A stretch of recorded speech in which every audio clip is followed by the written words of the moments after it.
And in studio, we're joined by Botsang Moilwa, political analyst, Oliver Dixon, social-political analyst. Good evening to you, gentlemen, and thanks so much for joining us. Is this tit for tat in, the whole renovations around, be it state property or your own, the Nkandla matter perhaps even resurfacing in a way? Good evening, Cindy, and to Mr. Dixon and N7 viewers. Actually, as I was sitting here, I was asking myself, are we having a mini Nkandla saga in the clean or supposed to be clean Western Cape under the DA?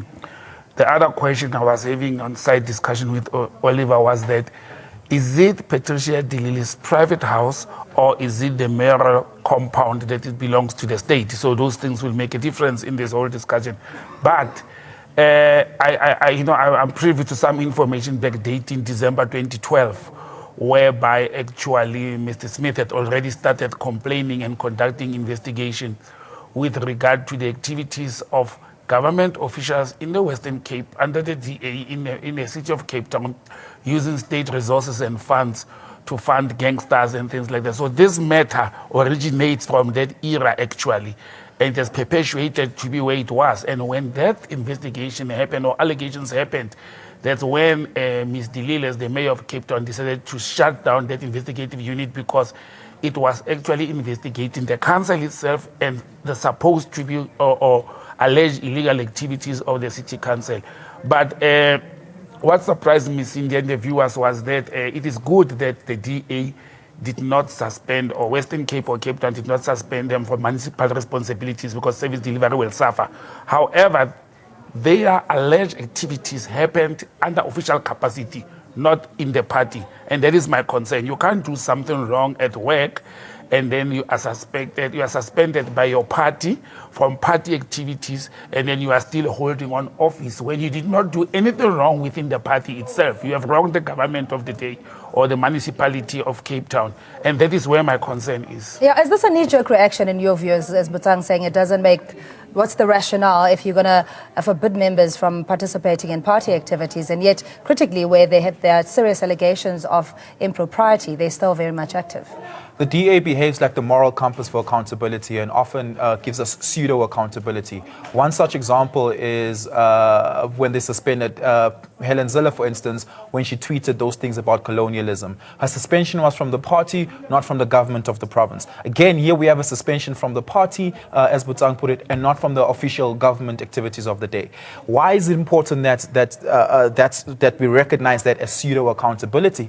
Because it's a knee-jerk reaction. It's about making people feel comfortable about the party taking action. I mean, they're not really taking action. Patricia de Lille resigned as the party's head in the Western Cape in January this year. So she has no real official position in the party. She's just a member in good standing and nothing significant. So her suspension from the party means absolutely nothing if her suspension from the party has no bearing on the governance issues of the day. And I think that's where the suspension needs to take place, because here it's a misuse. It's an alleged misuse of state funds in this instance. Whether or not the upgrade happened at her private compound or it happened on the state house, it makes no sense why any mayor should be living in a fancy state house. They should be living in a decent state house.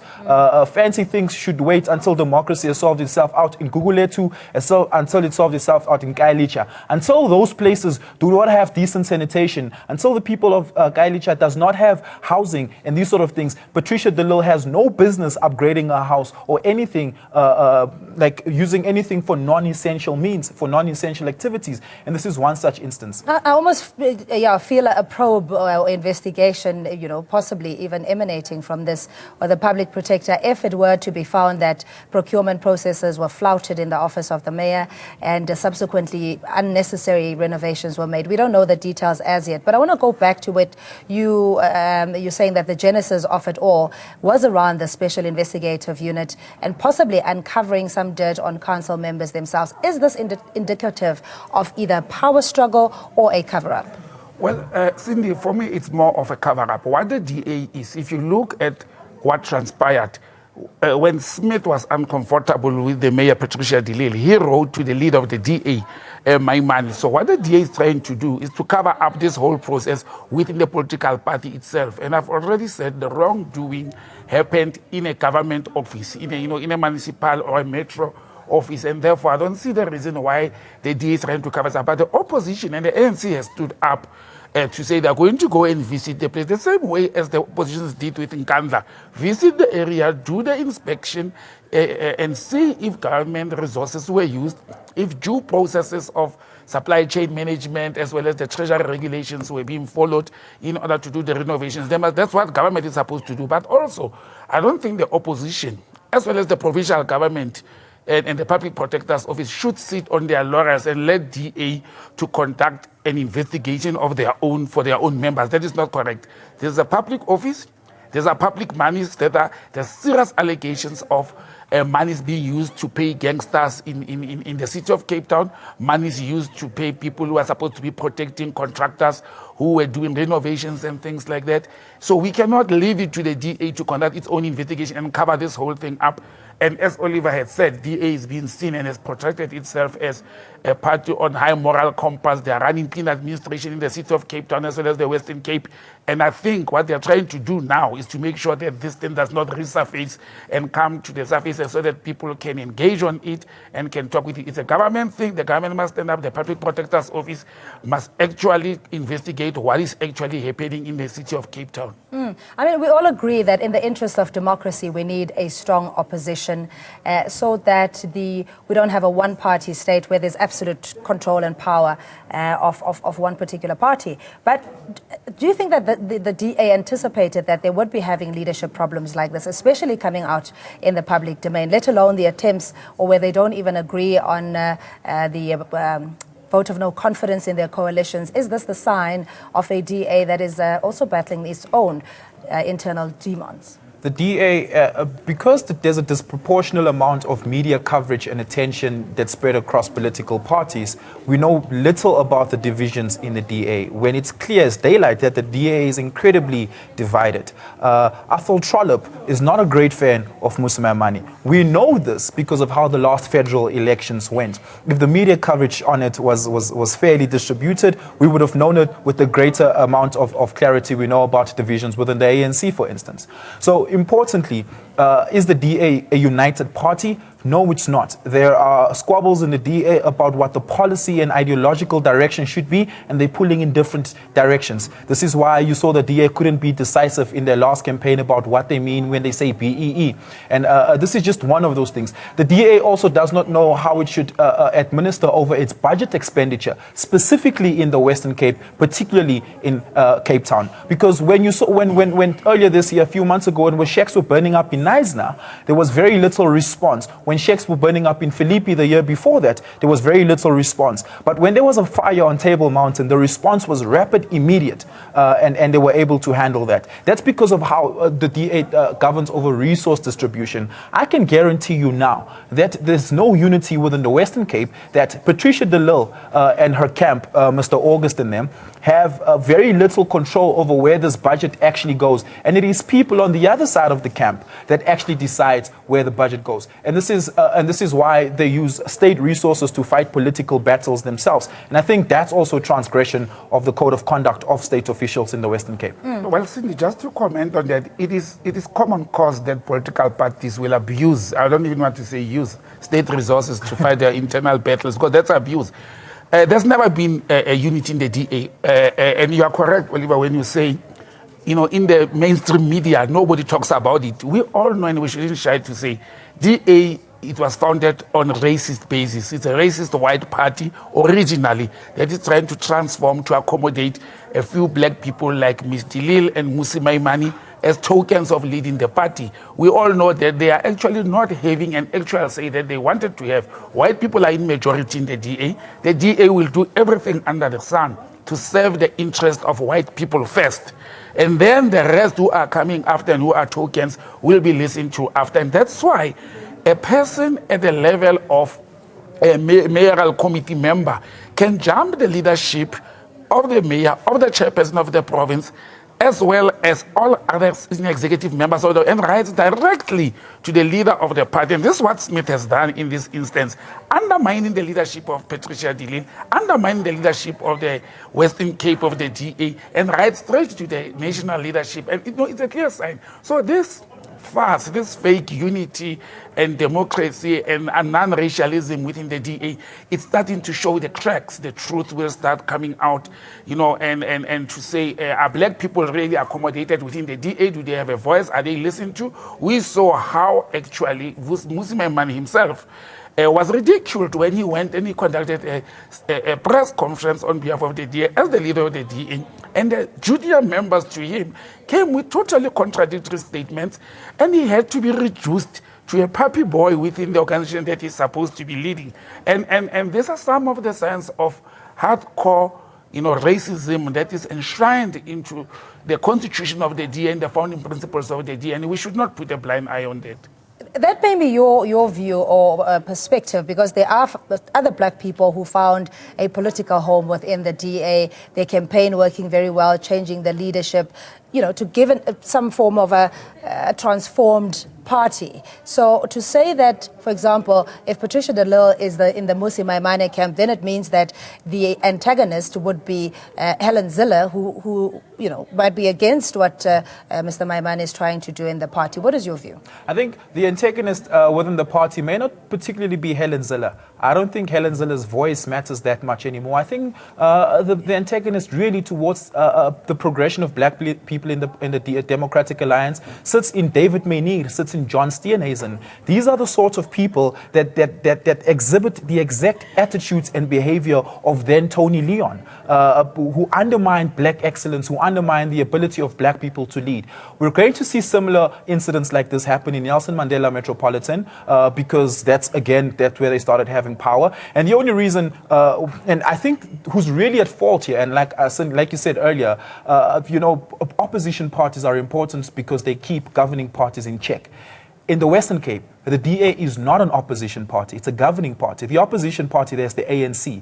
The ANC is not opposing hard enough. The ANC is not taking the DA to court often enough on issues that should be decided upon by courts of law, such as maladministration of party funds. The reason, for instance, you don't see much of that in Johannesburg is because it's a coalition government. These people are holding each other into check a lot more than you do in the Western Cape, a lot more than you would in Nelson Mandela Metropolitan. And I think it's important that we're able to remove the DA when it starts misbehaving like we saw in Mogale City earlier this year. I think when we don't have that system of governance, people don't hold, at least these leaders don't hold each other to account in that instance. The DA is enjoying a very strong majority in the Western Cape. The DA does not care what the opposition thinks, and the opposition is not strong enough in how they hold the DA to account. The opposition needs to start getting its act together in the Western Cape, and that's a clarion call to the ANC of the Western Cape.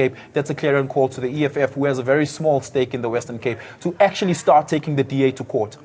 Wow. Well, I wouldn't even say they should start even by going to court, because, again, the DA being the strong and full majority in Cape Town, city of Cape Town, they will use the resources that they have to can squash those legal things. They can start by exposing these things. They can start by making sure that the people of the Western Cape, the people of Cape Town, know what is happening behind the curtain. They can start explaining to the people of Gugulethu, Khayelitsha, and Langa, why are the resources ending up in some certain areas and not reaching them. And what the DA has mastered in Cape Town is that they have taken advantage of the internal squabbles and battles of the opposition, which is the African National Congress. The ANC is so much intertwined into its own internal battles that they have forgotten that one of their purposes that they're supposed to do is to remove or to try and remove DA out of power. They're not focusing on that. That's why the DA is having a free flow, because ANC is busy fighting with itself instead of fighting with the opposition. And Oliver is correct again to say, unlike in Johannesburg, it's a coalition. Unlike in Pretoria, it's a mini coalition as well, like Nelson Mandela Bay. But there is where the DA is ruling, and the opposition is silent. It's not doing what it's supposed to do. But I'm impressed with the leader of the Western Cape when the news started, who said they will put their shoes on tomorrow. They will go and investigate and conduct reports, but they shouldn't end there. He says they must go to court. I say they must take this matter to the municipal chambers. They must take this matter to the public protector's office. They must take this matter even to the South African Police Services, because there's allegations of monies of the municipality being used to pay gangsters, being used to pay people who are not supposed to be paid with municipal monies. So it becomes a criminal offense. You give it to the police to investigate. You give it to the public protector to check if we have a meaning Gandla in Cape Town. You give it to Parliament of the municipal chambers to say, can we debate and discuss this? You put a motion there, and the opposition is not doing that. It's unprecedented, though, or unbecoming of DA leaders in particular. As you were saying, they portray themselves as that party that is well-governed and has got its structures in place, and members know where to toe the line. And what we're seeing now, the significance of it being that these are allegations that comes from a committee member within the DA structures to the mayor of Cape Town.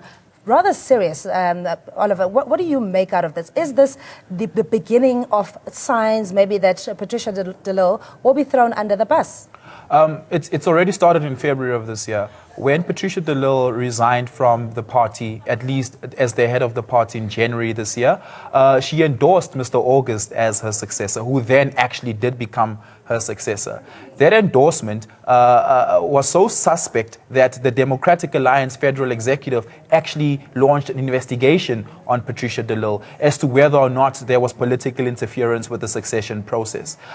Since then, there's been an opposition towards a lot of Patricia de Lille's activities. Whether those activities were good or bad, there's a different camp that does not quite agree with it. And this is the camp that didn't want Mr. August to be the successor of Patricia de Lille. So those divisions, those political divisions, is actually what's going to not throw Patricia de Lille under the bus, but what's going to throw the party under the bus. Because the reality is that how municipal funds are being distributed in the Western Cape, at least in Cape Town, is that you have far more police officers on Long Street than you have police officers patrolling the streets of Philippi, for instance, where gangsterism and crime in those areas and in Mitchell's Plain, for instance, is rife. And that sort of a disparity in resource distribution is as a result of the party not being united, but also because no one's holding the party to account. The party can't even make decisive decisions about where monies should be spent.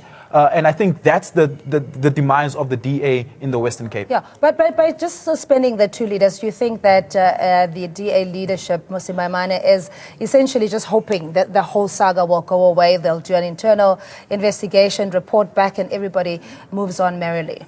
I don't think they know that it's already in the public space at the moment. What they're trying to do is to try and minimize the damage it may cause, and to try and do the damage control before this is a full-blown thing outside. I don't think they are in a position whereby they can hide anything anymore, because as I said, it's public information at the moment. But also, this infighting is going to help us as analysts and newsmakers to be able to say, let them fight. The more they fight and they have differences and fight and expose each other, the more the news will come out. We should also recall, Cindy, is Patricia de Lille being thrown under the bus? That's what you ask. I don't think it's there. We should remember, Patricia de Lille did not join the DA. She was not recruited to the DA. She came with the Independent Democrats. It's one of those, unceremonial marriages that she entered into with the DA, where she was swallowed in as the ID into the DA. And now history has taught us that all the small parties that are allowed to be swallowed by these big ones, they tend not to make it. They use them for a certain period, and then they get disposed. That's why you look at parties like Gaten McKenzie's party. I think it was a very clever move that he refuses to go into alliance, into a bet with anybody, to stand on his own with his one seat or one vote, because you tend to have an independent mind, independent thinking, and control. But in this instance, what's going to happen is the successor of Patricia de Lille is somebody who she preferred, and they will be thrown out, or this infighting is coming out of that. And we have people who are like, and he mentioned people who may be throwing spanner in the works here. And I'm saying there's still the James Selfies within the DA. There's still the lead of the DA, Nelson Mandela Metro. And those are the people who are going to make decisions on where the direction of the party is heading. Yeah, but should Patricia go and her preferred successor is ousted as well, there is that unintended consequence, as you were saying. She was essentially recruited, or for her own political survival, co-opted to bring in the so-called coloured vote. Do you think that is where this particular matter could backfire? No, so I don't think the Independent Democrats still has a voter base anywhere in the country. The party has completely been dissolved. and I don't think Patricia de Lille specifically holds that sort of sway within the coloured community anymore. Neither do I think Gayton McKenzie. It's undisputed really about what the coloured vote actually is, given that a number of coloured people in the Western Cape support